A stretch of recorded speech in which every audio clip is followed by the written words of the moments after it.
그리스와 로마는 십자가형을 배역죄인이나 아니면 도망한 노예들, 반역한 노예들, 도망병들, 아주 극악무도한 죄인들에게만 이 십자가형을 했는데 로마 시민권들에게는 십자가형을 절대로 주지 아니했습니다. 사람들이 생각하기에는 로마 시민들에게 십자가를 행하기에는 너무너무 부적절한 형법 방식이다라고 생각을 했어요. 그래서 시세라고 하는 사람은 그 글에서 로마 시민을 십자가로 죽이는 것, 이것은 불법이다라고 이렇게 생각을 합니다. 자, 로마 시민을 때리는 것도 매스꺼운 일이고 포박하는 것도 불법이라고 생각했는데 이러한 살인 방법으로 죽이는 것, 이거는 아주 간악한, 로마 시민을 죽인다면 살인 행위다라고 얘기를 합니다. 아주 악한 행위다 이렇게 얘기를 해요. 자, 십자가형은 네 가지를 알려주는데 끊임없는 고통, 아주 오래 끄는 죽음의 고통, 그 다음에 대중들에게 보여주는 쇼, 그 다음에 그걸 통해서 대중들에게 십자가형을 당하는 사람들의 완벽한 수치심, 이 네 가지입니다. 그러므로 십자가형은 질서를 유지하고 식민지를 안전하게 지키는데 아주 강력한 수단의 도구로 사용됐다라고 하는 사실입니다. 위정자들은 특별히 로마의 다스림을 거역하는 자들에게 노예들에게는 아주 합당한 징벌이라고 생각을 해요. 로마가 아까서 얘기한 것처럼 십자가형을 발견한 것은 아니지만은 이 기술을 변형시켜서 섬뜩한 예술의 경지로 십자가형을 승화시킵니다. 자, 군사들은 4명이 한 조로 이렇게 형을 집행을 합니다. 이들의 임무는 로마의 처형이 얼마나 잔인한지, 잔혹한지, 로마의 권위에 대항하면 어떤 고통을 당하는지 실제로 보여주는 거예요.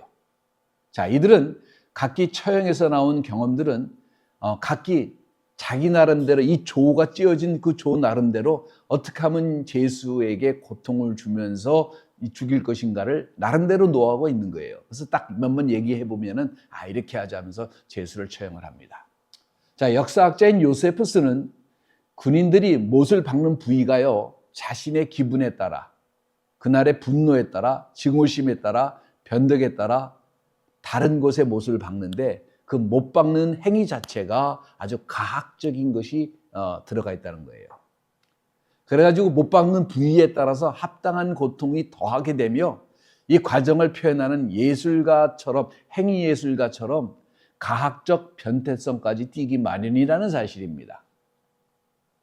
이들은 고통의 한계를 어느 정도 줄 것인지, 죽기까지 얼마나 걸리는지 계산을 다 한다는 사실이에요. 여러분 이런 얘기 처음 들었죠?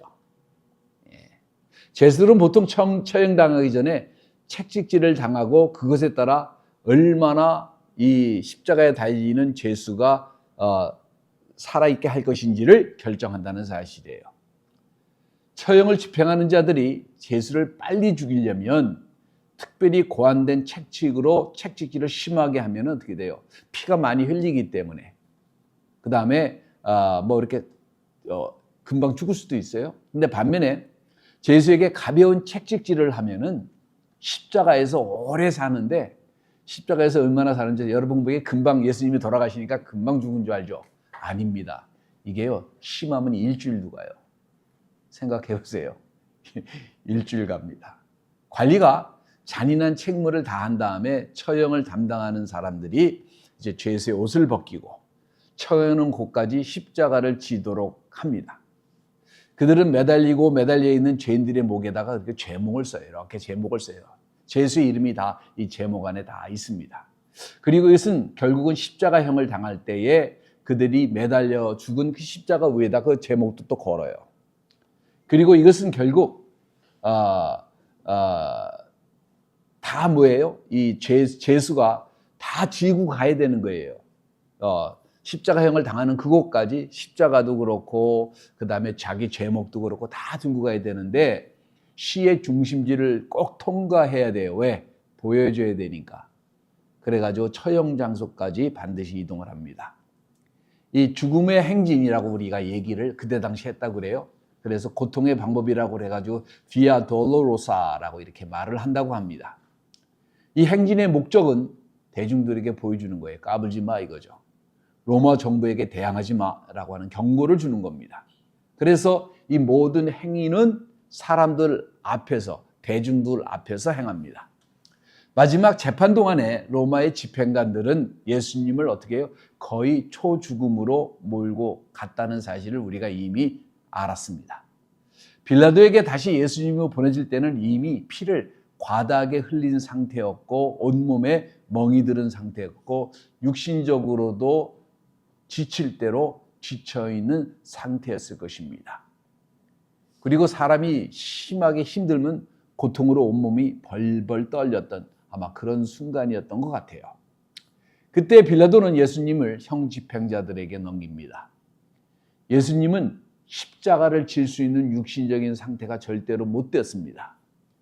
십자가를 조금 가다가는 쓰러지고 조금 쓰러지고, 근데 군인들이 인내심을 부족하니까 빨리 가야 되는데, 그러니까 시몬이라고 하는 사람을 그 자리에서 징집을 해가지고 예수의 십자가를 대신 치라고 명합니다.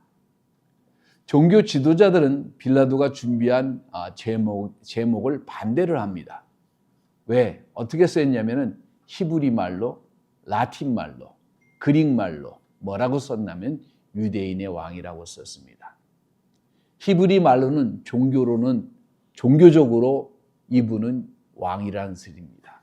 라틴 말로 문화나 법률이나 그릭 말 이 모든 것이 뭐냐면 그런 말을 상징하는데 모든 면에서 그분은 왕이라고 기록된 것입니다. 그러니까 유대인들이 이 제목을 변경해 달라고 요구를 해요. 예수는 자신이 왕이라고 불렀는데 이렇게 인정을 해버리면 어떡하느냐. 사람들이 제목을 그대로 믿어서 혹시 또 밀란이 날까 봐 두려웠던 거죠. 그런데 이번에는 빌라도가 그들의 협박에도 끔찍도 안 합니다. 그럼 뭐라고 얘기하냐면 요한복음 19장 22절에 나는 내가 쓸 것을 썼다라고 이렇게 얘기를 합니다. 예수님은 십자가를 질 수 없는 상태예요. 왜냐하면 이 십자가의 무게가 약 250파운드나 나가는 굉장히 큰 나무이기 때문에 그렇습니다. 책시질을 당하지 않은 사람들도 이 정도의 무게를 메고 간다는 것은 굉장히 힘든 거예요. 근데 언덕길도 올라가야 되는데 이 십자가를 목에 걸고 균형을 잡으면서 길을 걸어야 되는데 그리고 4명의 군인들이 지금 처형장소에서 이들을 기다리고 있습니다. 어떻게 이들을 죽일 것인가? 아마 논의를 하면서 기다리고 있었겠죠. 초대 예루살렘도 오늘날과 유사한데 예루살렘을 제가 안 가봤지만 우리 전사님 가봤으니까 아시겠지만 굉장히 문헌에 의하면 굉장히 굽이굽이 치는 언덕길이 심한 길에 있다고 합니다. 자, 이런 길을 십자가로 메고 간다는 것은 아주 힘든 일일 거예요. 지금 유월절 행사 때문에 이 좁고 구불구불한 길에 사람들이 가득히 메어져 있는데 이 돌로 만든 길 위에 십자가를 지고 한 걸음 한 걸음 움직이다가 쓰러지고 움직이다가는 쓰러지고 움직이다가 쓰러지는 모습을 우리는 쉽게 상상할 수 있습니다. 그 손은 십자가에 밧줄로 묶여 져 있기 때문에 쓰러질 때마다 그 얼굴이 돌길에 심하게 부딪히고 온몸에 멍이 들고 성한 것이 하나도 없었을 것입니다. 골고다란 장소에 도착을 하자마자 십자가를 땅에 놓고 죄수를 위에서부터 잡아맵니다. 팔은 양손에 펼쳐놓고 잡아매고 그리고 무엇을 하냐 못질을 하는데 사람들이 못이 하면은 요만한 정도로 생각하는데 못이 굉장히 큽니다. 아마 이만한데 두께가 한 1cm 정도 돼요. 굉장히 두꺼운데 또 이 오늘날 천물점에서 보는 그런 아주 멋있는 날렵한 못이 아닙니다. 굉장히 정사각형으로 돼가지고 끝은 뾰족하게 날카롭게 되어 있는 그런 못입니다. 자, 온몸에 주는 영향을 알아보기 위해서 닥터 프레드릭이라고 하는 법의학자의 말에 귀를 기울여야 되는데 그는 50년 넘게 이 십자가형을 연구한 사람입니다. 자, 그는 조심스럽게 심장 맥독이든지 혈압이라든지 피순환, 피 속에 있는 산소까지 연구를 했다고 해요. 이 사람의 연구는 역사학자의 관점을 완전히 바꾸는 역할을 합니다. 먼저 이 학자의 연구를 보기만 해도 30분 정도는요, 불편해서 읽기가 힘들 정도입니다. 일단 십자가에 딱 매달려 있으면 양팔의 감각을 잃어버리는데, 못을 어디에 받느냐는 누구에 딸렸다고요? 로마 병정에 따라. 어떨 땐 여기다 받고, 어떤 미운 놈은 여기다도 받고, 뭐 다 달라요. 네, 다 다릅니다. 근데 어떻게 되냐면은 일단 감각을 잃어버리게 되면서 그 다음에 어깨가 빠지기 시작을 합니다. 고통을 하감하기 위해서 팔의 감각을 잃어버리기 때문에 본능적으로 다리를 밀쳐서 위로 올라가려고 그래요. 그러면 어떤 현상이 나냐면 다리에도 쥐가 납니다. 왜냐하면 다리에도 못을 박아놨기 때문에. 피곤해지고 몸을 동그랗게 구부린 상태에서 어떤 현상이 나냐면 몸이 차가워지는 현상이 나타납니다. 그거 감당하기 힘들어요. 그러면 또 다시 몸을 원상태로 바꿔야 됩니다. 그럼 고통이 더 심해져요. 그러면 연구 결과에 의하면 십자가형을 자청했던 대상들이 무슨 얘기하냐면 그들의 팔에, 등에, 가슴에, 다리에 가해지는 고통을 조금이라도 완화하기 위해서 끊임없이 같은 동작을 반복적으로 움직여야 됩니다. 자, 상상을 해보세요. 이것이 24시간 안에 끝나는 것도 아니고 심하면 6일에서부터 7일까지 간다는 사실이에요. 얼마나 잔인한 형인지 모릅니다. 이 시험을 통해 역사적 연구를 죽음은 굶주림과 함께 배고프잖아요. 허기지죠. 심각한 노출에 의한 탈진이 되고 피곤에 의한 질식사로 결국은 죽게 됩니다. 질식의 경우에는 아주 극심한 고통으로 인해서 온몸이 뒤틀린다고 그래요. 그리고 탈진하게 되고 결국은 거의가 다 호흡곤란으로 죽게 됩니다. 만약에 형 집행자가 잔인한 자면은 그는 십자가에 못 박을 때에 다리를 움직일 수 있는 공간을 조금 더 줘요.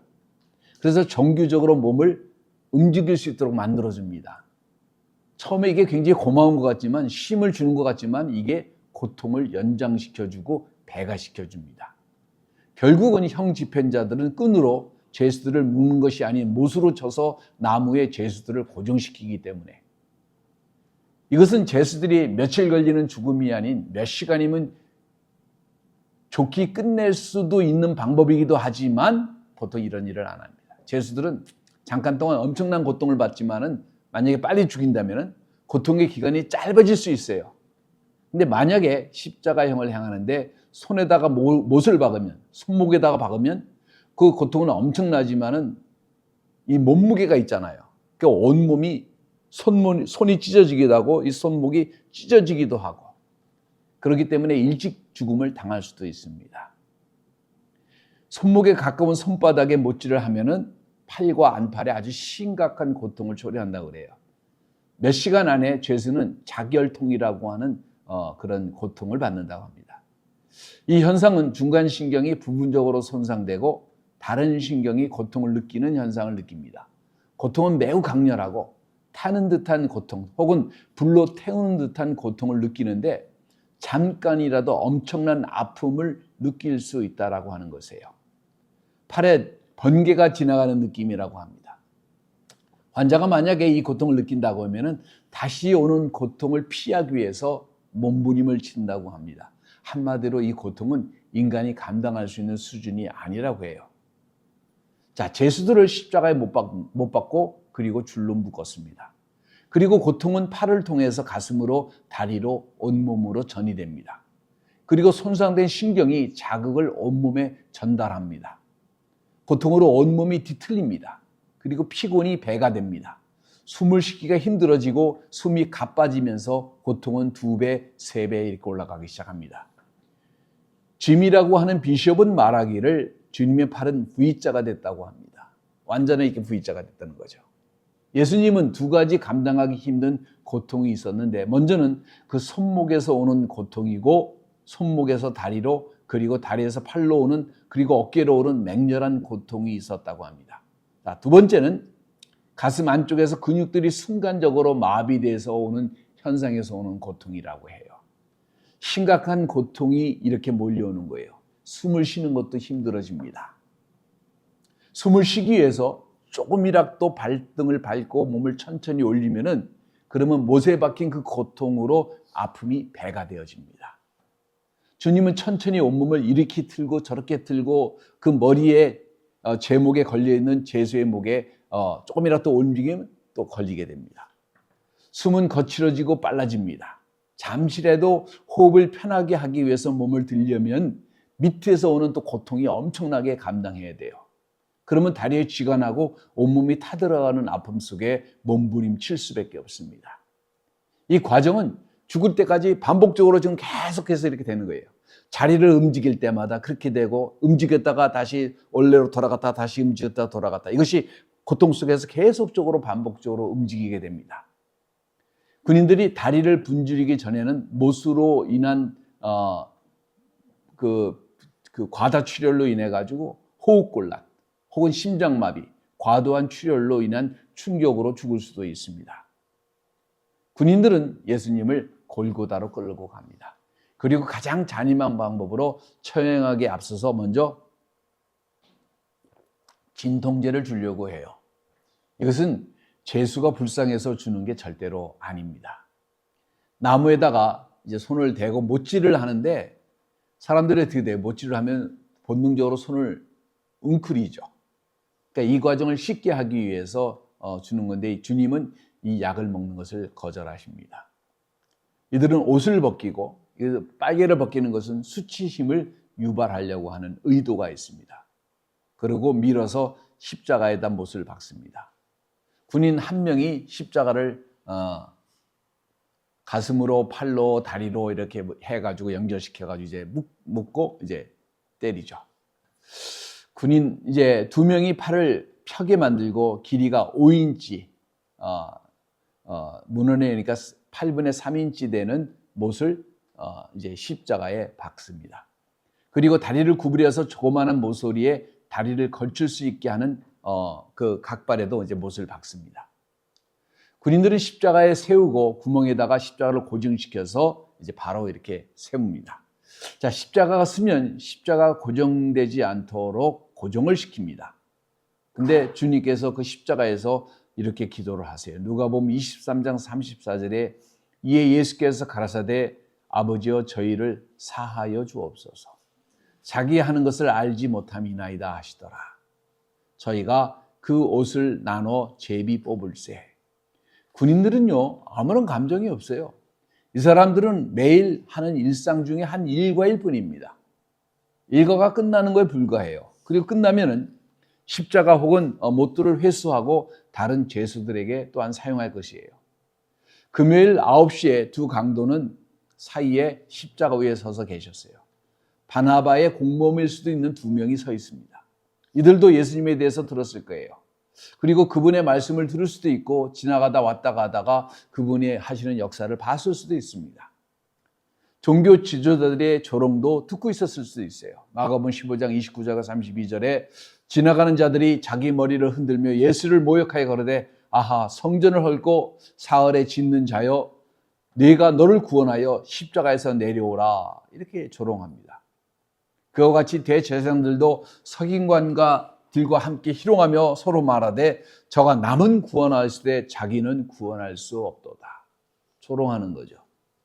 사단은 원하기를 예수님이 십자가에 죽지 않고 그냥 내려왔음은 원하는 거겠죠. 이스라엘의 왕 그리스도가 지금 십자가에서 내려와 우리를 보고 믿게 할지어다 하며 십자가를 못 박힌 자들도 예수를 욕하더라. 예수님의 건너편에 있는 제수들이 가진 것이 있었는데 이들은 주님의 옷을 보니까 그 주님의 옷은 뭐냐면은 이렇게 한 조각으로 된 옷이에요. 그러니까 옷을 옛날에는 뭐냐면은 이런 게 많지 않으니까 옷을 찢어서 갖는 것보다는 추첨을 해서 한 사람이 이제 밀어주기로 이렇게 결정을 합니다. 종교 지도자들은 옆에서 조롱을 하고 군인들은 이 속옷을 나눠서 가지려고, 한 사람이 가지려고 이제 추첨을 합니다. 누가복음 23장 39절에서 43절에 달린 행악자 중 하나는 비방하여 가로되 네가 그리스도가 아니냐 너와 우리를 구원하라 하되 하나는 그 사람을 꾸짖어 가로되 네가 동일한 정죄를 받고서도 하나님을 두려워 아니하느냐. 우리는 우리의 행한 일에 상당한 보응을 받는 것이니 이에 당연하거니와 이 사람의 행한 것은 옳지 않은 것이 없느니라. 그러면서 뭐라는 가로되 예수여 당신의 나라에 임하실 때에 나를 생각하소서 하니 예수께서 이르시되 내가 진실로 진실로 네게 이르노니 오늘 네가 나와 함께 낙원에 있으리라. 여러분 여기서 하나 굉장히 중요한 게 하나 있어요.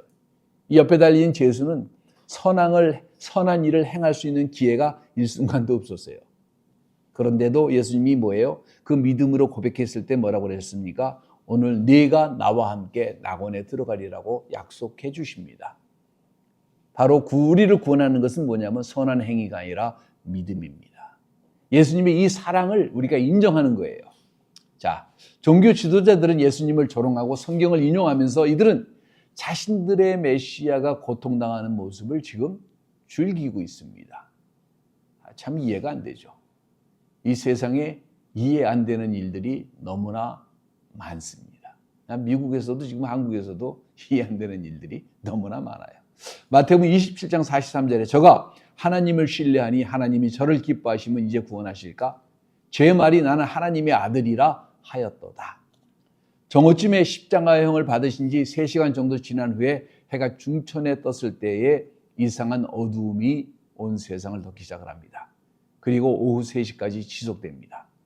어둠이 사라지기 시작할 때 주님은 깊은 한숨을 내쉬면서 아람어로 이렇게 외치십니다. 마태복음 27장 46절에 엘리 엘리 네막 사막타니 하시니 이는 곧 나의 하나님 어찌하여 나를 버리신나이까. 그릭을 말하는 자들이나 혹은 라틴 말을 하는 자들은 이 말을 이해하는 데 힘들었을 수도 있습니다. 그런데 지금 주님께서요 시편의 말을 인용하고 계십니다. 대제사장들은 서기관들은 이 말이 무엇을 뜻하는지 너무나 잘 이해하고 있었어요. 시편을 인용하신 이 말은 선지자요 왕인 다윗이 십자가형이 이 세상에 나타나기 이미 오래전에 수세기 전에 예언한 글인데 이것이 시편 22편에 다 쓰여있는 말이에요. 시편 22편 1절에서 8절에 내 하나님이여 내 하나님이 어찌하여 나를 버리시나이까. 어찌 나를 돕지 아니하시오며 내 신음하는 소리를 듣지 아니하시나이까. 내 하나님이여 내가 낮에도 부르짖고 밤에도 잠잠치 아니하였사오나 응답지 아니하시나이다. 나는 6절 벌레요 사람이 아니라 사람의 해본거리요 백성의 조롱거리이나이다. 나를 보는 자가 7절 다 비웃으며 입술을 삐죽이고 머리를 흔들며 말하되 8절 저가 여호와께 의탁하니 구원하실 걸 저가 기뻐하시니 건지실 걸 하나이다. 개들이 16절 나를 에워싸었으며 악한 무리가 나를 둘러 내 수족을 찔렀나이다. 내가 내 모든 뼈를 셀 수 있나이다. 저희가 나를 주목하여 보고 내 겉옷을 나누며 속옷을 제비 뽑나이다. 여러분 기가 막히지 않습니까? 조롱은 계속되고 있습니다. 그 순간에 예수님께서 피 흘리시는 그 피로 온 땅이 물들어가고 있었고 그분이 마실 것을 찾자마자 박하향 같은 종류의 물에다가 그것을 적셔서 줍니다. 근데 이것은 군인들에게 혹은 일하는 일꾼들에게 주려고 준비하는 것인데 열을 감해주는 효과가 있어요. 그래서 박하향이니까 기분 전환용으로 주는 것입니다. 주님께서 왜 이 말을 하시냐면 십자가 향해서는요 성령님이 떠나셔야 합니다. 삼위의 하나님이 두 분이 다 떠나시는 거예요. 왜?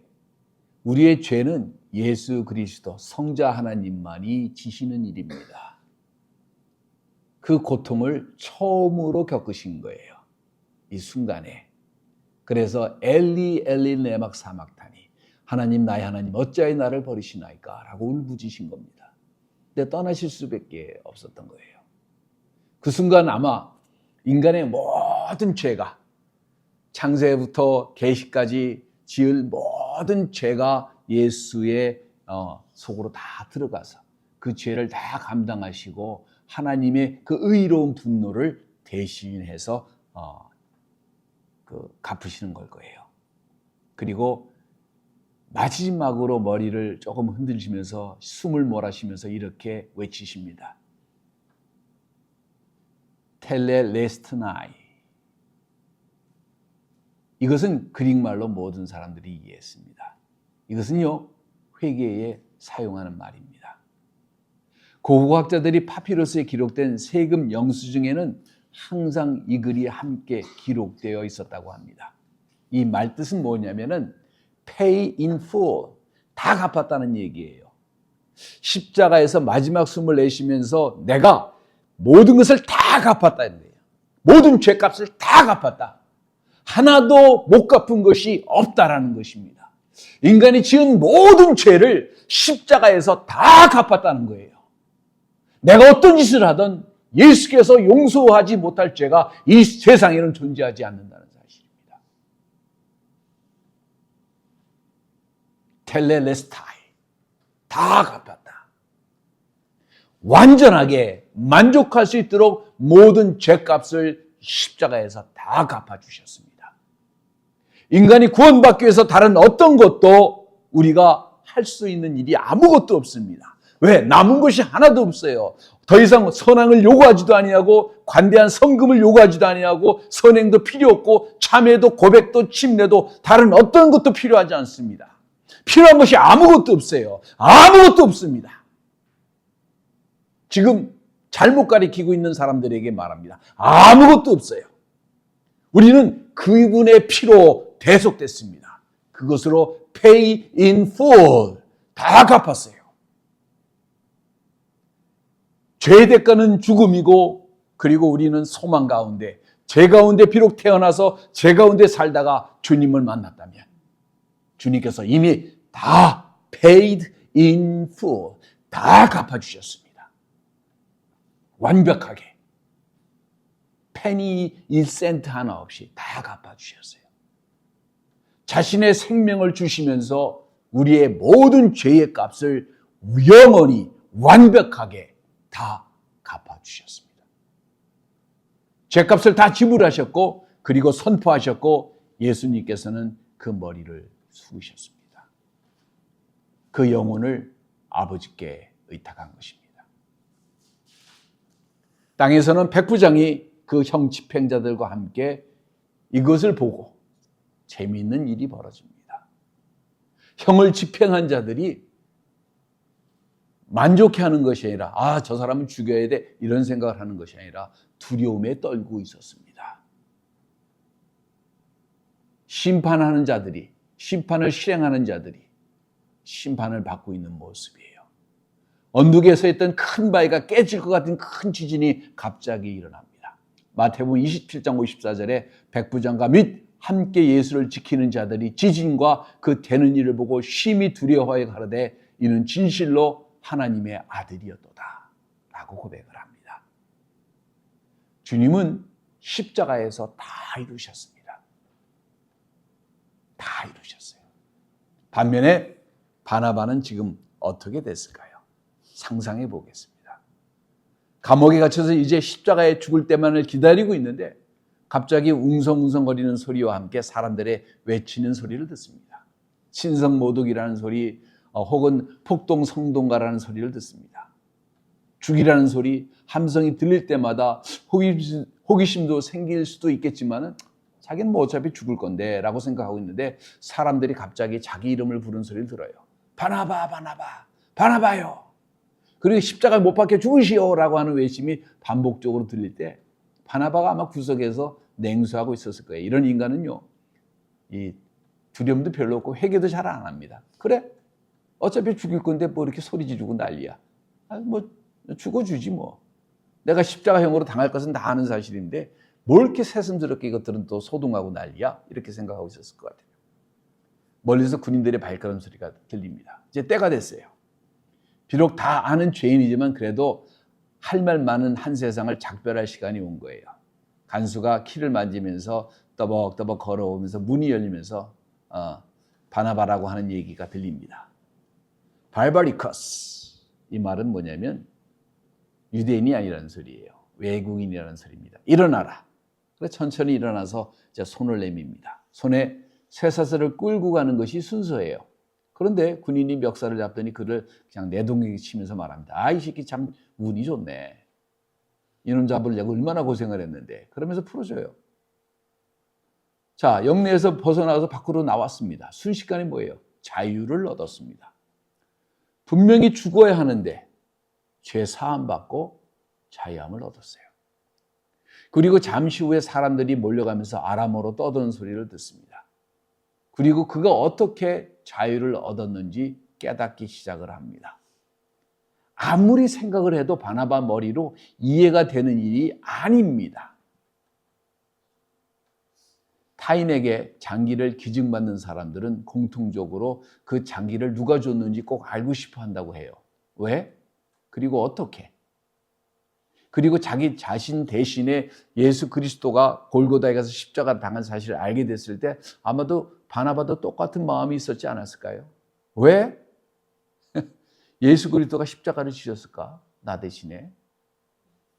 우리 모두는 죄를 저어왔던, 그리고 지금도 죄를 짓고 있는 죄인들입니다. 우리 모두가 우리를 창조하신 하나님을 대적했었고 부인했었고 그분의 명을 경시했고 지금도 알게 모르게 그분의 뜻을 거부하는 경우가 상당히 많이 있습니다. 구약에서 창조하신 창조주의 명령이 무엇인지, 그분이 어떤 분인지, 잘못을 행했다면 어떤 벌을 내리는지 잘 알고 있었지만은 바나바는 관심이 전혀 없었습니다. 자신의 운명을 다투면서 주어진 삶 속에서 아마 악착같이 살아남으려고 하는 그런 생존하는 사람이었을 수도 있습니다. 하나님이 당장 이 세상을 심판하신다고 할지라도, 당장 불로 심판하신다고 할지라도 그렇게 살다가 자신은 그렇게 갈 것이라고 생각을 했을 거예요. 그리고 사는 동안에 잘 입고 잘 먹고 이렇게 살아가는 게 목표였을 수도 있습니다. 이런 세상에서 살아남아가는 것이 바나바의 목표였을 거예요. 그런데 하나님께서 이 세상을 이처럼 사랑하사 독생자를 주셨고 누구든지 저를 믿는 자는 멸망치 않고 영생을 주시려고 합니다. 그리고 모든 죄값을 그분께서 대신 지시고 바나바와 같은 여러분의 모든 죄를 대속해 주셨습니다. 바나바가 자유의 몸이 된 것입니다. 그리고 그가 받은 은혜는 엄청난 것입니다. 바나바가 질 십자가를 예수께서 대신 져 주셨기 때문에 그런 거예요. 바나바를 대신해서 수치를 감당하셨고, 바나바를 대신해서 고통을 감당하셨고, 바나바를 대신해서 죽음을 대신하신 것입니다. 만약에 바나바가 자유요? 하여 감사하지만 사양하겠습니다 라고 말할 수 있었을까요?